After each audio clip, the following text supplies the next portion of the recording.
पालघर साधू हत्या प्रकरणातील आरोपी काशीनाथ चौधरी पहिल्यांदाच माध्यमांसमोर आले. काशीनाथ चौधरी यांनी 2 दिवसापूर्वी भाजप पक्षप्रवेश केला होता. मात्र यावरून विरोधकांनी भाजपला धारेवर धरल्यानंतर भाजपचे प्रदेशाध्यक्ष रवींद्र चव्हाण यांनी चौधरींच्या पक्षप्रवेशाला स्थगिती दिली आहे. पालघरमध्ये 16 एप्रिल 2020 रोजी जमावाने 2 साधूंची हत्या केली होती.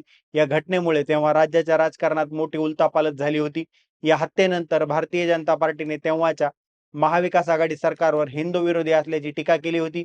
प्रामुख्याने तत्कालीन मुख्यमंत्री तथा शिवसेना प्रमुख उद्धव ठाकरे यांच्यावर गंभीर आरोप केले होते. मात्र याच प्रकरणात भाजपने ज्या व्यक्तीवर गंभीर आरोप केले होते त्या काशीनाथ चौधरी यांनी 2 दिवसापूर्वी भाजपत पक्षप्रवेश केला होता. मात्र यावरून विरोधकांनी भाजपला धारेवर धरलं.